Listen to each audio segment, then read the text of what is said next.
Welcome back to the Aces Let's Do It podcast. It's week 6, and I'm your host, Dominic Archer. And this week we're going to be talking about some of the NBA news that's been going around, with the couple of head coaching hirings, some NHL signings. Then we're going to go to the NFL, talk about the NFL. And then we're going to go to college football, first time here on the Aces Let's Do It podcast. So let's get right into it. Steve Van Gundy, he was hired by the New Orleans Pelicans. He's been around a long time, the 61-year-old. The last time he coached in the NBA was in 2018. He was with the Detroit Pistons. And, he's been a solid coach. They have Zion and LaMelo down there. They have some key guys down there who are going to be very good. And I don't know if he's the long-term answer as the head coach there, but I think he's going to be very good and develop these guys. Well, we know that Zion is most likely going to be an MVP candidate here in a couple of years. But, Lonzo, he's had his ups and downs in his career, and hopefully, Steve can get the best out of him. They have Brandon Ingram and a few other key pieces. So, the Pelicans aren't as bad as they were. I mean, they're not as good as they were with Anthony Davis, in my own opinion. But I think they're going to compete for that 7-8 seed in the East this year. Don't count them out. The next up is Tyronn Lue. He got hired by the Los Angeles Clippers after Doc Rivers left. I think go coach the Nets, right? I like Tyronn Lue. I think he got the short end of the stick. No, Doc Rivers with the 76ers. I thought he got the short end of the stick in Cleveland. I wouldn't put all of his, the tribulations they went after LeBron left. But he's going to be, we know he's a good head coach. He's a good guy. And, with Kawhi and PG there, he's got some stars there. And they might be able to compete with the Lakers now. Not to say that Doc Rivers wasn't a good coach before, but I think Tyronn Lue knows how to win. And maybe a change of scenery was needed because Doc has been there for quite some time. And now the newbie, Nate Bjorkgren. Sorry. First-time head coach, I think, in the NBA. Yeah, he's 45 years old. He was with the Toronto Raptors as an assistant for a couple of years, and before then, the Suns. So he's bounced around the NBA a little bit as an assistant coach, and now he's got his shot here in Indiana. There's some talent on this roster. Sabonis is still here, and depending on what happens with Victor Oladipo, I mean, he's got two pieces right there, and that's an excellent start for a first-time head coach. It's not like you're coming into the the Cavaliers without LeBron, right? That team wasn't very good, but he's got a capable players on his roster. So. My best of luck goes out to Nate. Hopefully my Bulls can beat him a few times this upcoming season. But those are really the only, and Doc Rivers as well. Mainly, those are the only big major changes in the NBA. So we're gonna go ahead and move over to MLB real quick. Nothing too much to talk about here outside of the World Series has begun after the Atlanta Braves gave up a 3-1 lead to the Los Angeles Dodgers. And, I had said on this podcast I thought the Braves were going to do it, and I thought they were going to win the series when they were up 3-1. And then just like in every other Atlanta team, they just give it up. And now here the Dodgers are in the World Series. Houston almost came back from a 3-0 deficit to the Rays, so now it's the Rays and the Dodgers in the World Series. Dodgers won Game 1 pretty convincingly. Now the Rays come back and win Game 2. By a score of 6-4. Blake Snell, he had a very good game today. I think he had a no-hitter going into the 5th or 6th. And, this is going to be a competitive series. I think they were really mad at themselves for just kind of, maybe not laying down, but just getting dominated the whole game, Game 1. And then they came out here in Game 2, and they started it off with a solo shot home run.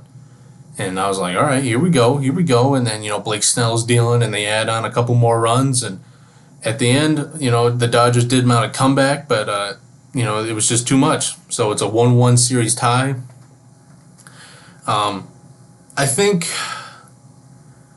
I hate to say it, but I think the Dodgers are going to win this series, maybe in 6 or 7 games. Like, I don't think this game or this series is going to, I don't think one team is going to come out in a 4-1 win or a 4-2. I think this is going to go you know what? I'm saying it, calling it right now. Going to Game 7, and I'm going to take the Dodgers. I think the money they've spent over the years is just going to pay off for them. They got big contracts to Mookie Betts. Clayton Kershaw's making a lot of money. Jock Peterson's making a decent amount of cash. And, they just paid all this money to a starting rotation and guys in the bullpen. I think it's going to pay off. And I hate to say it, but ultimately I think the team with the most money on the field is going to win. I love rooting for teams like Tampa, who doesn't have a lot of money to use, but they use it very well. Like guys like Kevin Kiermaier and Arozarena, the slugger.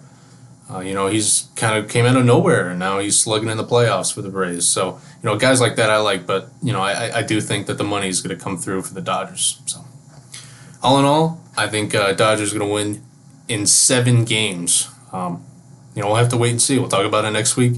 Hopefully they're still playing by then. I think, they should still be playing if they go to 7. So hopefully we can have a Game 7 prediction next week on the podcast. But moving on to the NHL, it started on October 21st. That's today. Whoops. Started a couple weeks ago, and there's been some moves. My Blackhawks, they got rid of Corey Crawford. They moved on from Brandon Saad and acquired Nikita Zadorov, who's a decent D-man. Jared McCann goes to Pittsburgh on a 2-year contract with almost $6 million. Let's see here. Oh, yeah, here we go. Jeff Petrie goes to the Montreal Canadiens for a 4-year, $25 million contract. He's pretty good. I think he's a winger. Yeah, he's going to be pretty good. So, hopefully Carey Price can get some offense in front of him. He's one of the better goalies. You could probably say in the last 30 years. Definitely one of the best right now. Speaking of goaltenders, Robin Lehner got a 5-year, $25 million contract extension, you could call it, from the Vegas Golden Knights. When the Blackhawks played him, he came out and balled out, man. He was with the Blackhawks to start the season, and then they traded him midway through. And then that trade comes to bite them right in their rear end. They face him in the playoffs, and he looks really good. And now he's making them think, hey, guys, listen, you shouldn't have traded me. I'm still very good. And now that Crawford's gone, I wish we still had him. Moving on, the Capitals signed Brendan Dillon to a 4-year, $15 million contract. He's a pretty good player. I think that's a pretty team-friendly contract there. It's just under $4 million a year. He's been around the league for a while. He's 29, so he still has some time to grow and maybe become a very good player. He had 14 points this season. One of the bigger disappointments of the year was the Capitals. They won the Stanley Cup last year, and here they are, one of the worst teams in the NHL. So I don't know how you do that. Josh Anderson, a 7-year, $35 million contract he's signed with the Montreal Canadiens. He's 26 years old, and he's really good. He's a really good winger. And they're loading up. Like I said earlier, Carey Price is starting to get some more offense in front of him. Let's see what else. I'm looking at the contracts here. Cam Talbot, goaltender, goes to Minnesota after they got rid of Devin Dubnyk. He goes there on a 3-year, $11 million contract. Let's see, what else? What else here? Chris Tanev, 4-year, $18 million contract to go to the Flames. Defenseman. I like him. I like him a lot. He's, he was a plus player this year, 30 years old, so he's right in the middle of his prime. They're going to get I think they're going to get a good production out of him. He's not the He's not a great offensive defenseman, but he puts up solid plus minus numbers every year. So Calgary, they're good. And they're going to be good for a couple of years. Torrey Krug, one of the biggest ones this year. He goes from Boston to St. Louis on a 7-year, $45 million contract. One of the best offensive defensemen in the game. And St. Louis is going to be tough, man. They still have Vladimir Tarasenko, and he's a beast. And they're going to make a run in the West. They still have Ryan O'Reilly, I think. They won the Cup 2 years ago, and they're loading up, man. Getting Torrey Krug is a big get for them. He's going to be very good. It helps that it helps with the loss of Alex Pietrangelo.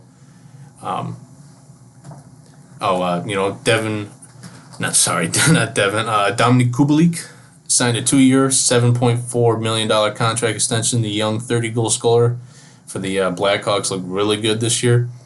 Jacob Markstrom, 6-year, $36 million contract to go to Calgary. He's a good goaltender. He's going to be really good. He went 23-16 this season with a goals against at .275 and a save percentage of .918. Really good. Great numbers from a goaltender there. That's what you're looking for. Anything else here? It doesn't appear. I'm scrolling through this, and it looks like I got most of them. Those are all the big contracts that were all handed out. Brendan Gallagher, again, the Montreal Canadiens loading up. 6-year, $39 million contract. I think he was with them already, so it's just more of a re-sign. He's another good one. He had a 20-goal scorer. Wow. 28 years old, entering his prime. Montreal's going to be really good. They might make a run at the Cup next year. Evgeny Dadonov, I know he's kind of a middle of nowhere, but I've actually watched him throughout his whole career in the Ottawa Senators, sign him to a 3-year, $15 million contract. He's going to get $5 per year. Let's see here. Matt Grzelcyk signed a $14.75 million contract with the Boston Bruins. Nothing too much. I think I got all the big ones up to date. The landscape is changing. Guys like Alex Pietrangelo is stable in St. Louis. He leaves. Torrey Krug, another one of the best players in the league, period. He leaves Boston. So it's going to be very interesting to see what happens. He fills in for Pietrangelo, but what are the Bruins going to do? I know they have a pretty decent blue line, but he's a pretty big piece there. So that's they're still going to be good, but they might see the loss of a player of his caliber, earlier than many people expect. All right, now moving on to some college football. I'm only going to discuss the top 25 for right now, this being the first here on the AC Let's Do It podcast. But there's some pretty big news. Big Ten's coming back, so that implements teams like Wisconsin, Ohio State, and Michigan back into the mix. So let's get right into it. The Friday game, Illinois and Wisconsin. I'm taking Wisconsin. The over-under is 51, and Wisconsin's a 20-point favorite. I'm a big Lovie guy. I thought he got an unfair bargain in Chicago when he was there, and then, he didn't do very well in Tampa. But he's here in Illinois, and Illinois had a pretty good defense last year, so hopefully he can carry that into this year because that program needs some stability. They haven't been good, or at least consistently good, in a long time, and I did think that Lovie was the guy to do it. I've actually personally met Lovie. He's a great guy, so I hope the best to him. And he does have some players on defense who are very good and probably be playing on Sundays next year. Now, on the flip side, Wisconsin, nothing too much to talk about. We know they're going to try and run the football and just play good defense and just control the clock. That's what Wisconsin's good at. And I think they're going to come out with at least a 15-point victory here. And then starting it off on Saturday, the real start of college football, because, when I think Saturdays, I'm thinking of college football, A great way to start off, Clemson and Syracuse. Oh my goodness, Trevor Lawrence, he's a beast. We know he's going number one overall. Now, whether it's this year or next year is yet to be seen. But outside of Trevor Lawrence, I really like Travis Etienne. I thought last year if he came out, he was going to be a first-round pick, but he comes back to Clemson, and he's tearing it up. He's got 70 carries for over 400 yards, 5 touchdowns, and that's just his rushing numbers. He's got a few more scores through the air. He's just a complete back. He reminds me of maybe not as much production, but he does remind me of like a Christian McCaffrey, a guy who can basically do it all, but at a very high level.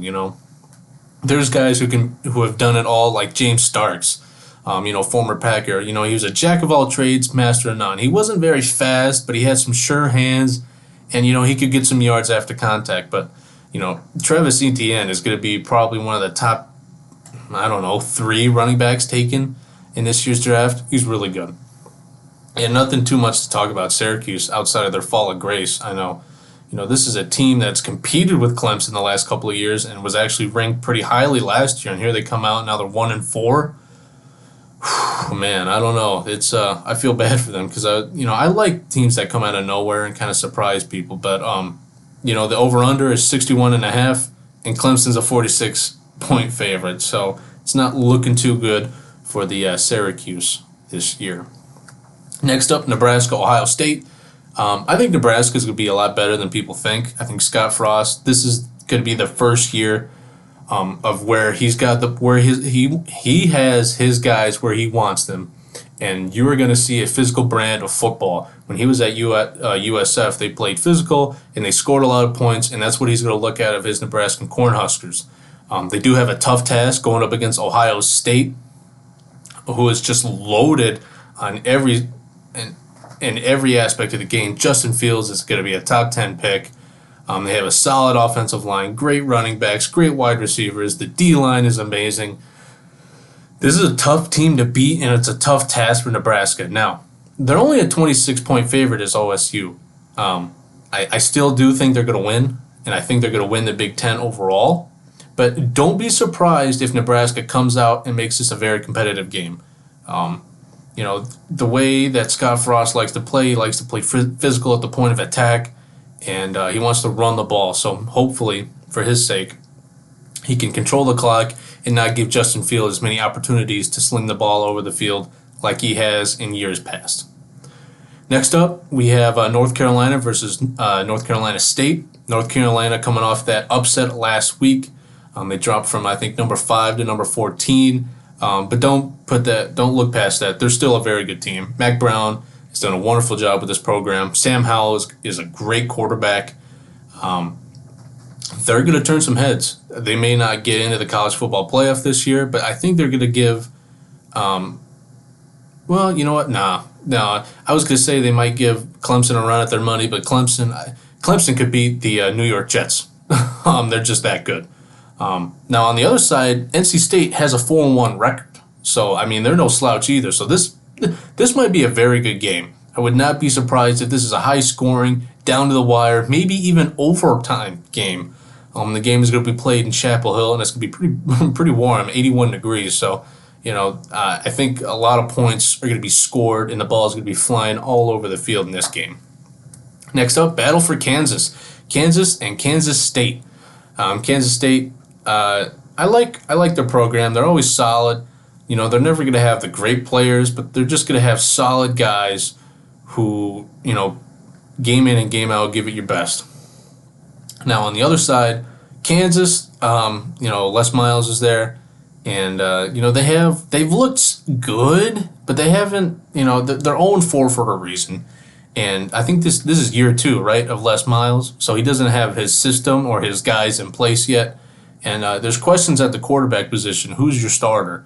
And when that is one of your main questions going in to any game, that's very tough.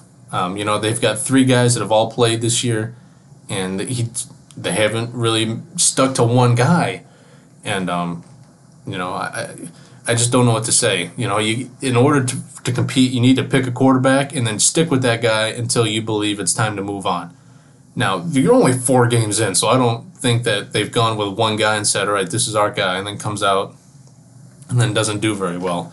So very interesting what's going on in Kansas. No doubt here, Kansas State's going to take this one. Next up, Coastal Carolina got ranked. They're 4-0 after beating Louisiana last week on I think a last-second field goal, if I'm not mistaken. And they're playing Georgia Southern this week.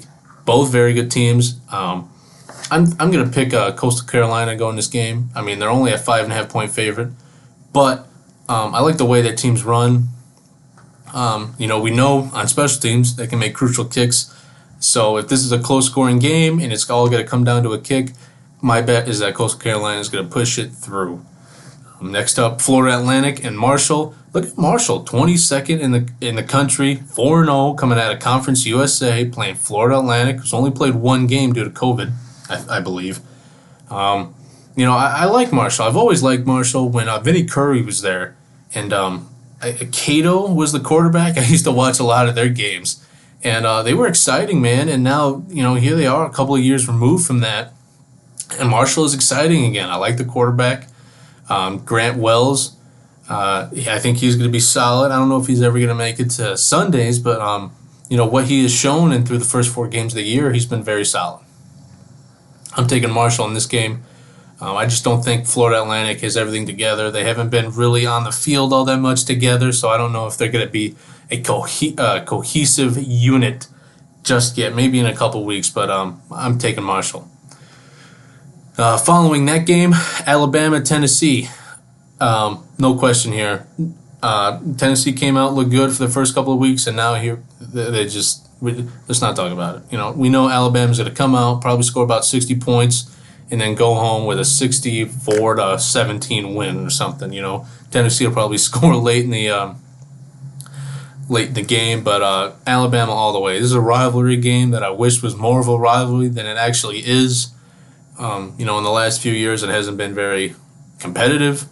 And Alabama and Clemson, to me, could beat maybe 3 or 4 teams in the NFL. I mean, they're just so good. And it's glad to see that, Nick Saban, his positive COVID test was a false negative, or false positive, rather. And, he's a great guy and a great coach, so it's great to see that he's back on the field. Moving on, Notre Dame and Pittsburgh. I've watched Pitt for a while. I like the way they run their offense.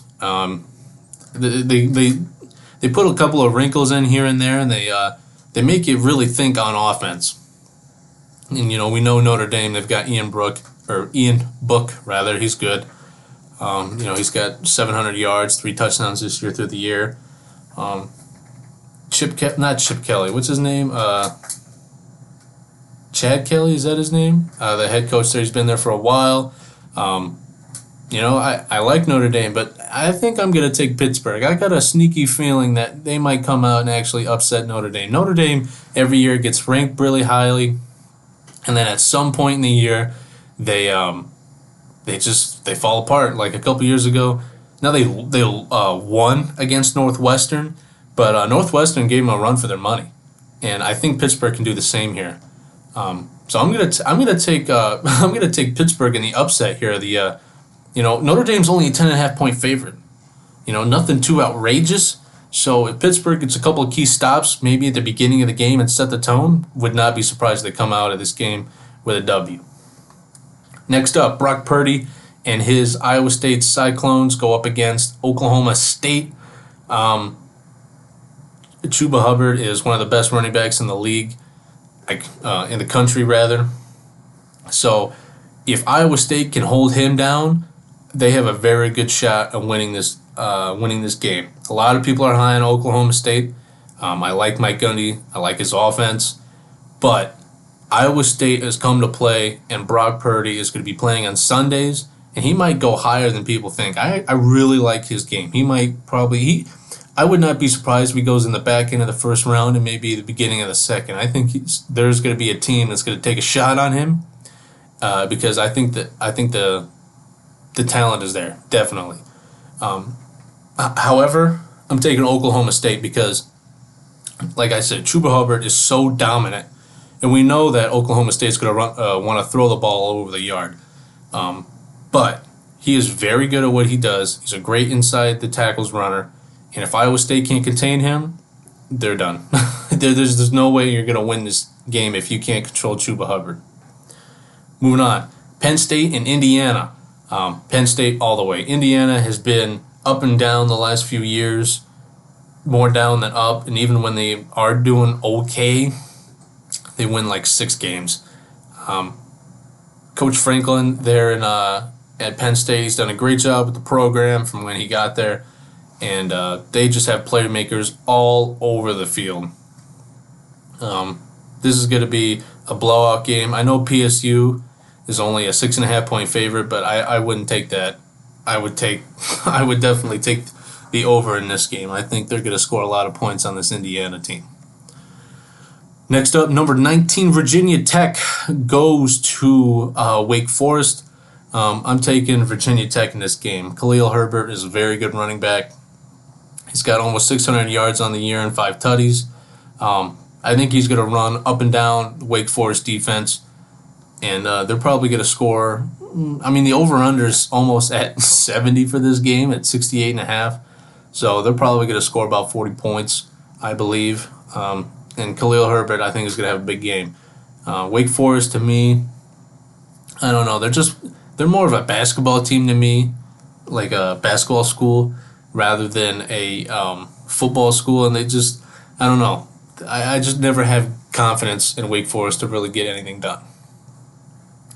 Then, moving on, one of the night games, Michigan, Minnesota, in Minnesota, and Michigan is a 3-point favorite. I'm taking Minnesota in this game.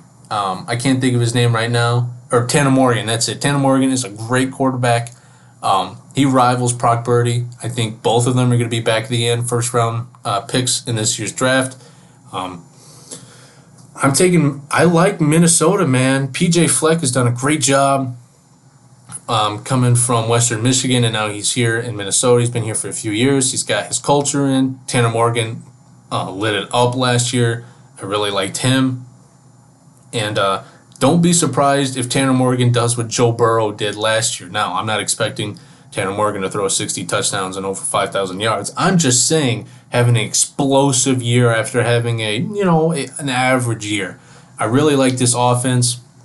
I think they're good up front. They have key playmakers on defense.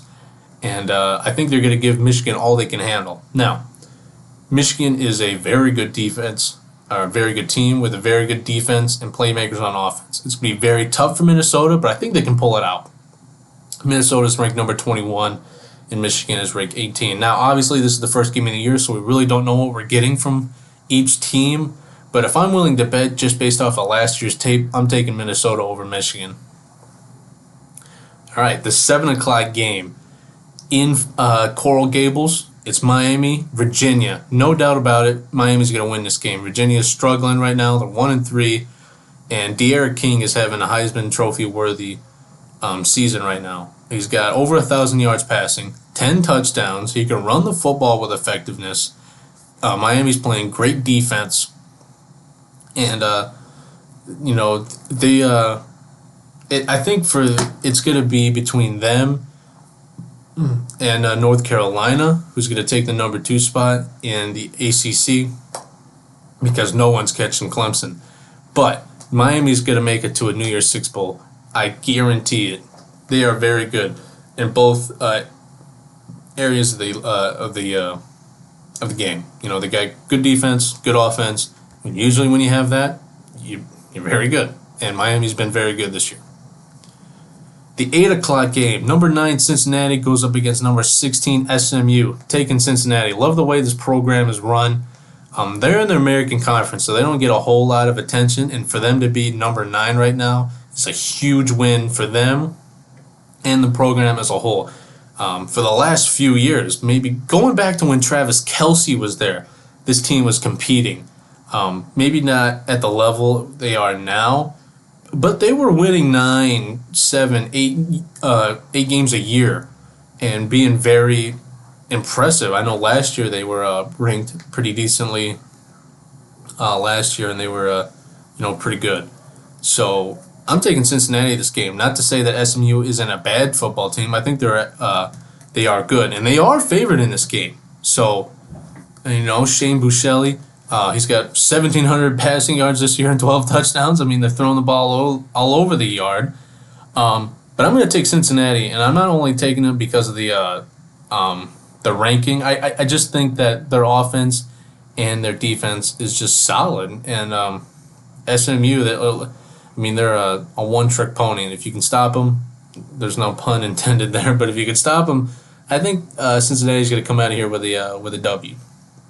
Now the final game of the year, final game of the night, Texas State and BYU. BYU all the way. They're favored by almost 30 points. Zach Wilson is lighting it up. He's got over 1,600 passing yards, 12 touchdowns. They're good, man. Dax Milo, I think is his name. Yeah. He's got over 500 yards. I think he's got somewhere around 5 or 6 touchdowns. BYU's a solid team. They play good defense, and they score a lot of points. And I've liked Zach Wilson since he was a freshman. I thought he was one of the better freshmen when he was started for BYU a few years ago. I thought he was one of the better ones. So look out for him. I think he's going to be a very underrated player. So that's it for NCAA football, and then we're moving on to the NFL. I'm just going to start it off by saying my Packers got beat last week by the Bucks. A little disappointed in how that game went, but you can't win them all. And if anything, it's a very good thing for them because they're going in this game 4-0, think they're invincible, and here they come. They get punched in the mouth. So now they can look back, watch tape, and see themselves, and be able to correct things. And that's what you need to do in this league. You just can't come out and do the same thing over and over again and expect the same results, especially when you're going up against, Tampa Bay, who's got a really good defense. All right, so let's get started. The Thursday night game, Giants and Eagles. Can you believe, I saw this stat earlier and I was astonished by it. The Giants are both one game away from both having the number 1 overall draft choice and winning the division. They're 1-5. So if they win this game against the Eagles and be 2-5, they're going to be winning the division. And if they lose, they're going to compete for the number 1 overall pick this year. That's just crazy to me. I stated last week it sucks what's happened to Dak, but the Cowboys got to suck it up. And you got to move on. Losing your leader like that is a tough thing to do, but in this league, next man up mentality. And same thing goes with both of these teams. Saquon Barkley goes down for the Giants. You got to suck it up. They signed Devontae Freeman, who it clearly looks like his best days are behind him. And they have Deion Lewis. Two guys who aren't at the level, obviously, of Saquon Barkley, but have been in the league for a long time. So you gotta deal with what you got. Daniel Jones has got to be better, and the defense has got to be better. And they were better last week, and they win. So this is a very winnable game. They've been Thursday night football has not been great outside of the Bear Buccaneer game, and I got a feeling that this game ain't going to be all that well too. I'm taking the Eagles in this game just because I like Carson Wentz better, and he actually looked pretty good against Baltimore last week. They're not good. I don't think Miles Sanders, I think, is a question mark in this game, so I expect a lot of Boston Scott in this game. But I think Philly is starting to turn it around. Like I said, I think I said this last week. Carson Wentz has struggled, yes, but it's not because of a lack of effort. I mean, that guy plays with his heart on his sleeve every game. And it's very polarizing for a team. I played with guys who were banged up, and they came out and they were just, it's like inspiration, And, Carson Wentz isn't hurt, but, he's out there giving all his best, even though the results aren't what he wants. So I'm going to take the Eagles in this game. And that's this Thursday night game. Moving on to the Sunday games. I'm going to try and go through this a little faster. Last week I kind of drawn on for like 35 minutes, so a condensed version is going to happen tonight. All right, Steelers, Titans, both 5-0s. Mike Vrabel is looking like a very good head coach, and not just because of the way he coaches his guys, but the way he uses his mind. I highly encourage you to look up what he did to manipulate the rule book in order for him to get an extra possession and go down and win a football game. I'm not going to go into it a whole lot because I'm not sure I fully understand it, but I highly recommend you go out and look up why he did what he did because it's very interesting. Now, on the flip side of that, the Steelers are 5-0-2, and they've got one of the better defenses in the league. To me, this is going to be a scrappy, hard-nosed football game. Tennessee is going to come out and they're going to want to run the football against the Steelers. And I've got a feeling that the Steelers are going to do the same to this Tennessee defense. James Conner and Benny Stellar are a really good duo. Not the best in the league, but they get the job done. And Big Ben is going to throw the ball very effectively to his playmakers on offense. So this might be the game of the week. However, I don't know, man. Something about the Titans. They're like the Tampa Bay Rays in the NFL. They don't have, outside of Derrick Henry, amazing stars. They did just lose Tyler Lewan to a season-ending knee injury, which sucks. But even when this team is faced with injuries, they find a way to step up and come up big. And I think they're going to win this game. I think, it's not going to be like a touchdown lead. I think it might be like a last-second field goal or a 5-point. I think it's going to be a close game. I really this is going to be a game of the week, period. I'm taking the Titans. Next up, a NFC East matchup. We have the Washington football team going up against the Dallas Cowboys. The only way the Cowboys are going to win this game is if they hold the Washington team to under 30 points. Because this defense, you can't ask them to say, all right, guys, we're coming up against a 1-5 team. We can't allow. No, you can't. 20 points is not even in the realm. You gotta ask your guys, listen, we suck. 30 points is what I'm asking. That's it. Our offense can score 31. There's a lot of question marks at the quarterback position in Washington, and the Cowboys should take advantage of that. It's not like the Cowboys don't have any good players on defense. They have very good players on defense, even with the absence of Leighton Vander Esch and Sean Lee. They need to come out and they need to smack this team in the face. That's the only way they're going to win the game. Zeke needs to be better. Andy Dalton needs to be better. And the defense as a whole obviously needs to be better. And if they come out and lose to a 1-5 team that's benched their starting quarterback, I would be panicking in Dallas. Now, luckily, they play in a division where if you win 6 games, you might win the division. But you can't always bank on that.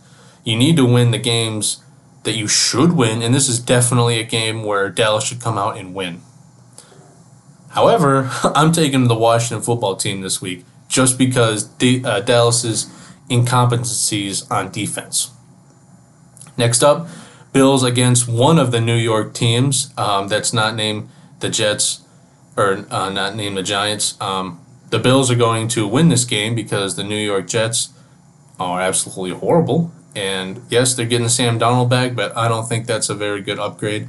I like Sam Darnold. I think he's talented, but until Adam Gase is relieved of his duties, I would not be very optimistic.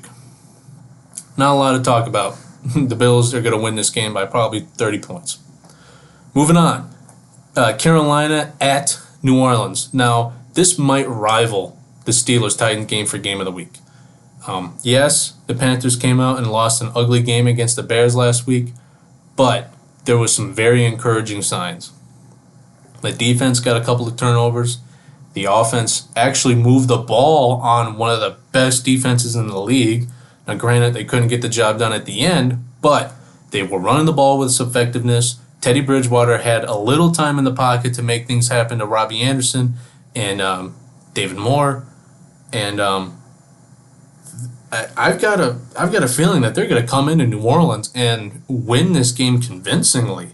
I'm not too impressed with the way New Orleans is played on defense, and their offense isn't all that great either. Now, Mike Thomas is coming back soon, so there's one more weapon for Drew Brees, but I'm not very confident in their abilities to win the South. I think Tampa's going to win the South, and Carolina might might squeak in and be the number 2 behind them. So we'll have to wait and see. But I'm taking Carolina in this game all the way. My Packers against the 1-5 Texans. Now this isn't going to be a pushover. David Bakhtiari went down with an injury last week, and it's not certain if he's coming back or not. And I'm not I'm not happy about our depth at tackle, and that Romeo Crennel knows what he's doing as a head coach, and I think this is going to be a close game than most people think. But I am going to take the Packers. I think the fact that Aaron Rodgers threw 2 interceptions last week is not setting very good with him, and he's going to be very mad at both himself and just the Texans defense as a whole. So whoever starts at left tackle, if they can hold J.J. Watt and the the Houston pass rush, this game's going to be a blowout because I'm not convinced that they have a good run defense, and I think A.J. Dillon is going to get more carries. Jamal Williams is really good. Aaron Jones is really good. So I'm taking my Packers in this game, and I'm trying not to be biased here, but there's a lot of question marks within the organization, and I think the Packers can exploit that. Moving on to the Browns and Bengals, I'm taking the Bengals in this game.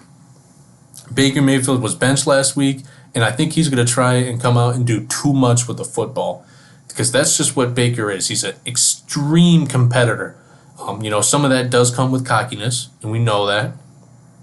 But if Stefanski puts the ball in his hands, Baker's going to try and fit it into a 2-inch hole or a 2-inch window, and I don't think it's going to turn out very good. And I think this Bengals defense is going to have one of their best games defensively as long as they can hold the rushing attack of Cleveland. Now, I know that's a lot to ask, but if Joe Burrow and the offense get the ball first and go down and score some points and put pressure on the Browns offense, I think the Bengals do have a shot at winning this game. So I'm going to take the Bengals here.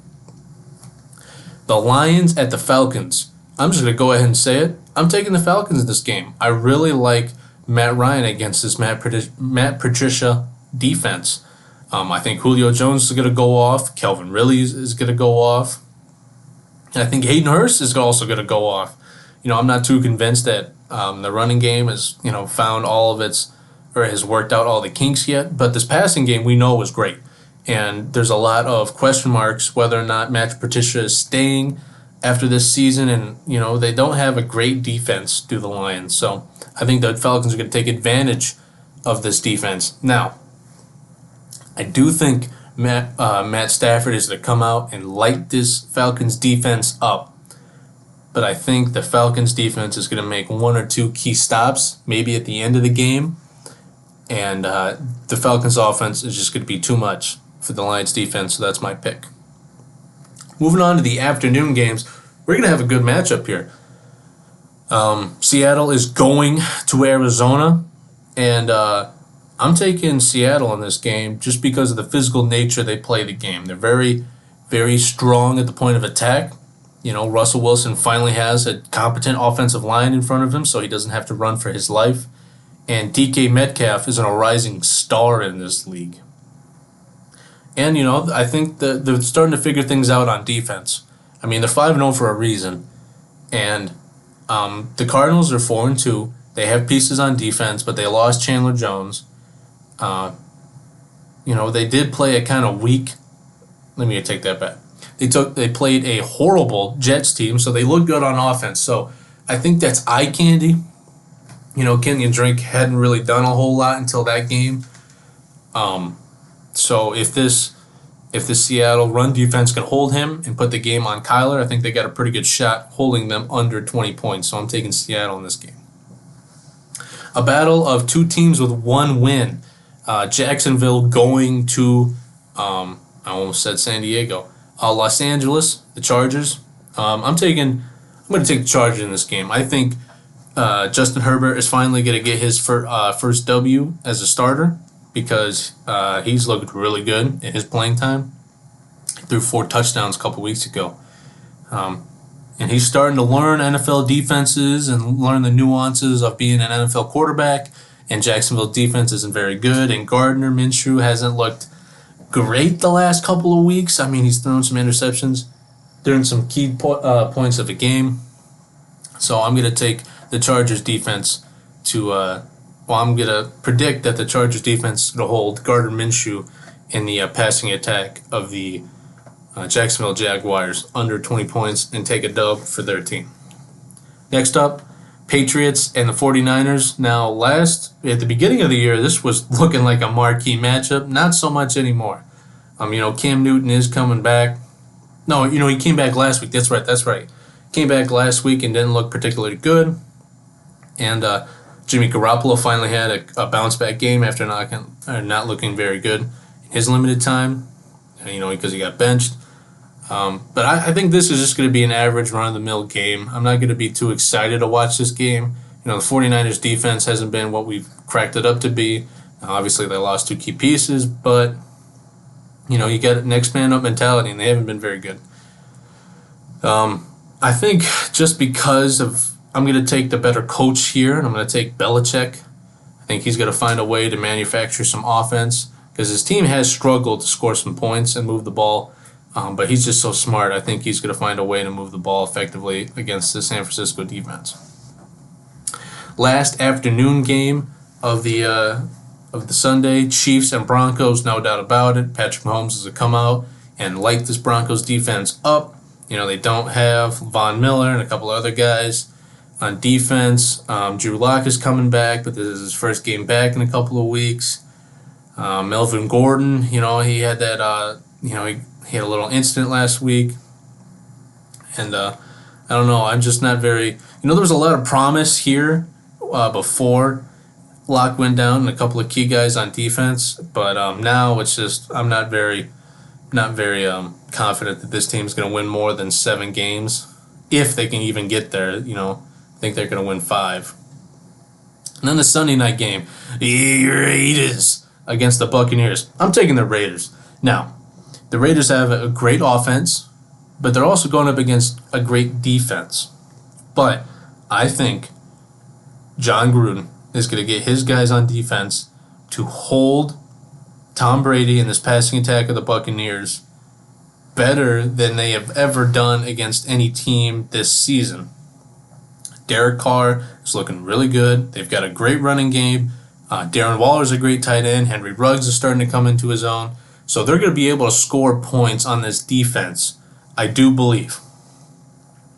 And I think their defense of their own is going to hold, or is going to make some key stops in some key situations against the Buccaneers. So I'm taking the Raiders all the way in this game. Now, I do think that Tom Brady is going to have a better game. Like, let's be honest, he didn't have a great game last week against the Packers, but I think he's going to have a somewhat better game just because... this Raiders defense isn't the best, but I do think they're going to make some key stops in some key situations to allow their offense to run the clock and be successful. Now, moving on to the Monday game. This is probably the biggest game of the week just because of who was playing, one of the better offenses against one of the best defenses. I don't think it's going to be game of the week, but I think it's going to be a very entertaining game. I'm taking the Rams in this game because I think Sean McVay is just a guy who is so smart.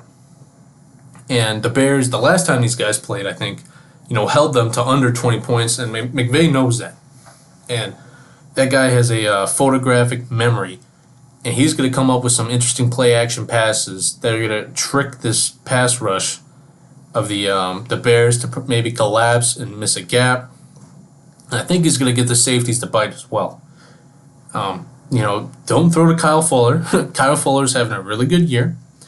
But if they're going to run the ball, I think they should run the ball away from Khalil Mack and make Robert Quinn be better than he has in the last few weeks. And now by doing that, I think they should double team back, maybe chip him with the running back, and just force the extra pass rushers of the Bears to take the game over because Khalil Mack on his own can do that, and if you neutralize him, that takes away a big piece of their pass rush. Now, Akeem Hicks and Bilal Nichols are really good, but this is a very solid offensive line, and Sean McVay knows how to score points. Cooper Kupp and Robert Woods are some of the best at their positions, and McVay is probably one of, if not the best, offensive-minded head coach in the league, period. And now I want to talk about the Bears real quick. The only way the Bears are going to win this game is if they can run the ball with effectiveness. They have not been able to do that all year, and yeah, they're 5-1, and it's very impressive what they've done, and I'm not taking anything away from what they've done. But they haven't run the ball effectively, and you can't do that all year. Yes, you know, this is a passing league and an offensive league, but you need to run the football in key situations, like at the end of games. Like, let's say the Bears are up 21-17, right? With 4 minutes left to go, and Los Angeles has 2 timeouts. If they're not able to gain a first down running the football, they have no shot. 0 shot of winning this game.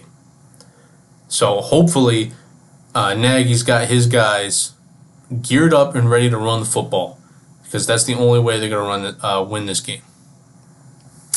So, done with the NFL talk, and that's all I've got to talk about here in Week 6 of the Aces Let's Do It podcast. So, thank you very much for listening to me. Again, make sure you like, comment, and subscribe, and go follow us on Instagram at Aces Let's Do It. Over there, having a great time. So, if you have any suggestions, or if you just want to talk sports, make sure you leave a comment below. And I've been your host, Dominic Archer, and I'll see you guys next week.